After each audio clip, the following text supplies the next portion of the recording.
Thanks, Leland. Well, first he turned California into a sanctuary state. Now Governor Jerry Brown is pardoning 132 people, including 2 immigrants who were set for deportation. Yeah, both men were from Cambodia, are convicted felons, but can now petition judges to reopen their cases. Our next guest lost his son, Drew Rosenberg, at the hands of an illegal immigrant in San Francisco back in 2010. Don Rosenberg joins us now. Don, thank you for joining us this morning. I have no doubt that every day you think of Drew and his story for our viewers so that they have the full context. Tell us about Drew and what happened. All right. Hi, Lisa. Hi, Pete. Thanks for having me on. Of course. My son was a law student in San Francisco in 2010, and he was coming home from school late one afternoon, and Roberto Gallo, an illegal alien from Honduras, tried to make a last-second left-hand turn. They collided. My son was on a motorcycle. Instead of stopping, he accelerated, drove over his body. Helmet got stuck under his tire. He backed up, drove over him a second time, and then trying to flee, went forward again a third time. By that time, a guy had gotten out of his car, and he stopped with his rear tire on my son's abdomen. I'm so sorry, Don. Our heart breaks for you. You know, Don. Thank you. The immigrants in question, you know, they were legal, but California is a sanctuary state, and it's become a sanctuary state under Governor Brown. So, what would you say to him in his protection of illegal immigrants with a sanctuary state? What would your message be to him? Well, for those in California who know about his folly with our bullet train, I wish he would get on the bullet train, first stop to hell, and he should get off and stay there.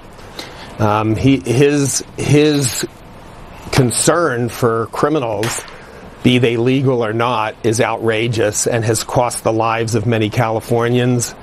Fortunately, he'll be gone, but I don't know, in a year, but I don't know that he'll be replaced by anybody any better. Yeah. But he's terrible. Don, you know, Robert Gallo, you mentioned the illegal immigrant who committed that hit and run effectively. What happened to him after your son Drew was killed?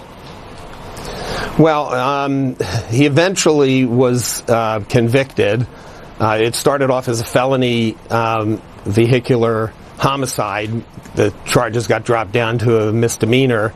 Vehicular manslaughter. He was convicted, and then USCIS refused to deport him.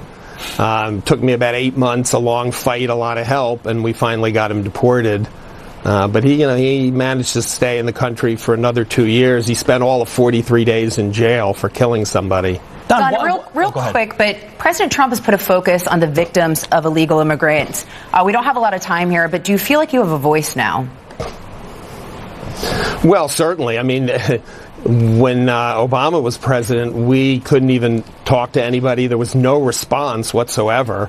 I actually had a letter to Obama delivered by somebody in Jay Johnson's office, and he never responded to it, which was pretty much everybody else. So we do, but I will tell you, we're very concerned about the DACA deal that's going to come down. Right. I mean, I'm the president of a group called AVIAC, and our position is, you don't do anything about DACA until you take care of everything else with illegal immigration, and very nervous about that one. Don, I've just been sitting here puzzled. I mean, we think about the reflex to defend illegals while legal law students like that are killed because of their misconduct. It is absolutely puzzling and infuriating for a lot of us. Don Rosenberg, thank you for your story this morning. God bless you. Thank you for sharing Drew's story. Thank you, Don. Great. Thank you so much for having me. You got it. Appreciate it.